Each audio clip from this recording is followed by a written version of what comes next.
sin representantes de gobierno, Villa. Realizan funeral de Eugenio Lordi Walter. Ahí estuviste el exgobernador, uno de los, prácticamente el último líder panista, porque lo de Zuna Millán ya después fue un chiste. Y en el caso de Kiko Vega, pues bueno, ella es el innombrable para para muchos panistas y pues persona non grata para muchos baja californianos. Entonces, de los que guardaba todavía este liderazgo, y ayer, pues ayer mismo, en el análisis que tenías en Pido la Palabra, pues era en torno a Eugenio Lordi, tanto que hay que hablar de Eugenio Lordi y tanto que no se ha dicho ni por los propios panistas, ¿eh? Sí. Que eso sorprende. Sí, sin duda. De hecho, para empezar, en el tema del funeral, es importante comentarlo, ¿no? No hubo autoridades oficiales y eso yo creo que sí es algo importante, es algo preocupante porque pues no deja de ser una figura emblemática de Baja California, ¿no? Y habíamos burlado de esto, Jorge, pero es un personaje cargado de claroscuros, Sí. porque tiene muchas cosas en materia de infraestructura, por ejemplo, y en materia de inversión, incluso en hasta federalismo, si lo quieren llamar, pero también por otro lado tiene muchas cuestiones negativas que quedaron ahí y que sí, los panistas no quieren hablar de ello, ¿no? De lo que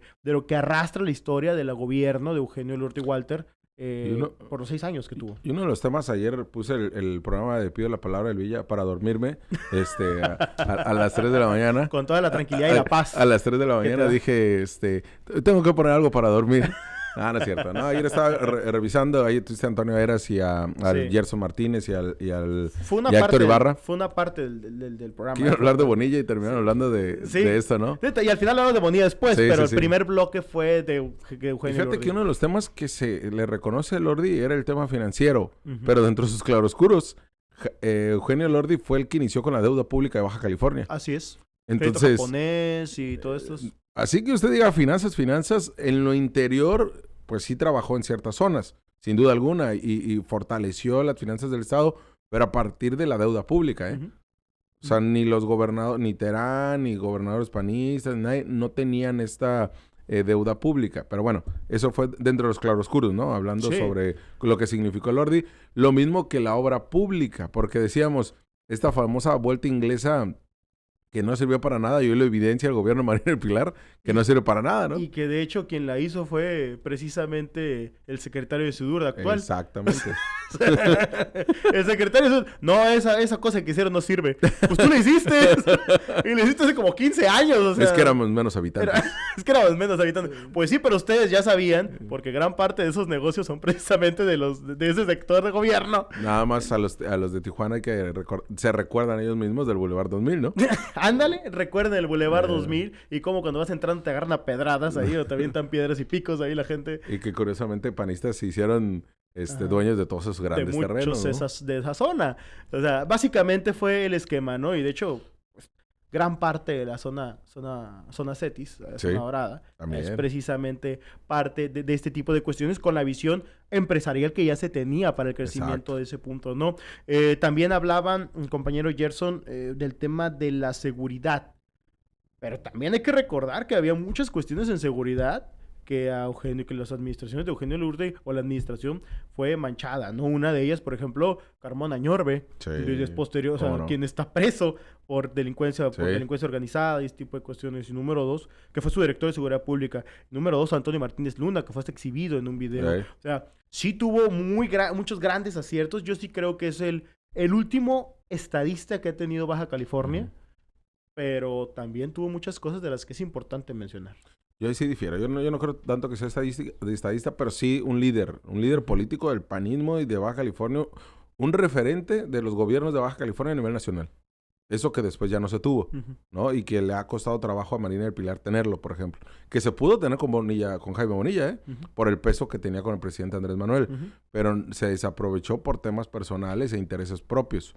Qué cosa que pasó con Eugenio Lordi, que sí tenía una gran amistad con Vicente Fox y que terminó recibiendo mucho, pero mucho apoyo. Yo no sabía, por ejemplo, la cercanía con el Maquillo. Ayer que lo comentaron, ¿no? Desde que estudiaron y todo esto, yo no sabía eso. Entonces, imagínese, tenía con el líder panista el emblema de los últimos tiempos. Líder moral. Y el caso del presidente en ese entonces. Entonces, el gran peso que tenía Eugenio Lordi, políticamente hablando y como gubernamental, no lo ha tenido nadie del PAN. y ni siquiera lo supieron aprovechar los panistas por sus temas personales, ¿no? Y su clasismo. Entonces, al interior del panismo. Entonces, ahora sí vemos que, pues bueno, en el fallecimiento de Eugenio Elordi, pues hubo pronunciamientos que se esperaba más gente incluso. Estuvo llena realmente la catedral. A mí sí me llama la atención la ausencia de autoridades. Yo insisto, independientemente de lo que representa Eugenio Elordi, para bien o para mal, de que era el más panista de los panistas probablemente. Sí. Estoy de acuerdo contigo. Y yo incluso, un ejemplo que para mí, dentro de los muchos temas, por lo que yo sí lo considero un estadista, lo llevo a algo muy banal. Y recordarás en la conferencia de prensa cuando de Jorge Hanron, cuando en su presentación, esta última, cuando fue candidato en 2021, dijo, a mí no me ganó Lupillo, a mí no me ganó José Guadalupe Zunamillán, a mí me ganó Eugenio Elordi Walter. Para bien o para mal, hablaba de no solo el gobierno, sino también la política, o sea, estaba metido realmente en todos los temas y estructuraba y trabajaba en todos los temas realmente, a diferencia de José Guadalupe Zunamillán, a diferencia del propio Jaime Bonilla Valdés, que solamente estaban enfocados en un punto, ¿no? Yo sí creo que Eugenio Elordi Walter tenía esta capacidad y realmente tuvo los hilos en todos lados y estructuró todo y proyectos a largo plazo, proyectos cortos. Por eso yo sí creo que realmente es mucho más trascendente de lo que a lo mejor en estos momentos lo estamos identificando. Incluso, fíjate, que en esa rueda de prensa, que fue el inicio de la campaña de Eugenio, de Hank, perdón, acá en el hotel, ese que está en Centro Cívico. Era Crown Plaza, que hoy es el... No acuerdo el nombre, pero... Como la senectud andando. Yo le hice ese cuestionamiento a Hank. Le hice ese cuestionamiento a partir de si él creía que Bonilla le iba a echar el Estado, le iba a echar la policía, como en su momento se vivió en 2007. Y a lo que él decía, el propio Hank, decía... No creo. O sea, ninguneó a Jaime Bonilla. Dijo, lo que sí sé es que no me ganó Zunamillán, me ganó Eugenio Elordi. Y él fue el que realmente tenía el poder en el Estado. Entonces, en esa reflexión, pues marca mucho lo que dices, Villa, el poder que tenía Eugenio Elordi en buenas y malas prácticas. Sí, en todo. Como también el que no tenía Jaime Bonilla Valdés, ¿no? Y que no lo tuvo José Guadalupe Zunamillán. Ni Kiko. Que no lo tuvo Kiko. Que no lo ha tenido nadie después de Eugenio Elordi, ¿no? Sí. Incluso podría decirte que a lo mejor ni siquiera Ernesto Rufo tuvo realmente ese poder tan concentrado como lo llegó a tener Eugenio Elordi Walter. No sé si alcancemos. Sí, alcanzamos el otro porque empezamos tarde. Ahí vamos a poner un poco del mensaje de Ernesto Elordi, que es el hijo de Eugenio Elordi Walter. Todo eso lo compartía en la sobremesa, en la barrita de la casa. Desde una muy temprana edad, siempre estaba para mí y para mis hermanos, mis hermanas, cuando necesitábamos y cuando no sabíamos que lo necesitábamos. Nos cuidó, pero nos dejaba caminar solos y aprender a superar nuestros propios obstáculos. Nos veía de lejos, aunque siempre estaba cerca. Nos dio cada uno de los hermanos en contar el uno con el otro como apoyo. Esa era lo más importante para él, sobre todo en sus últimos años. Esa es la riqueza más grande que los padres le pueden dar a sus hijos. Ahí está lo que plantea el hijo de Eugenio Elordi Walter, Ernesto, y pues bueno, son de estos planteamientos que también se dan desde el escenario privado y político, que bueno, dices, hubo una ausencia de representantes del actual gobierno. Vimos ahí, por ejemplo, a Rodolfo Valdés, vimos a Gustavo Sánchez Vázquez, vimos a Víctor Hermosillo Celada, no me tocó ver, no vi a Jaime Díaz, no recuerdo haberlo visto.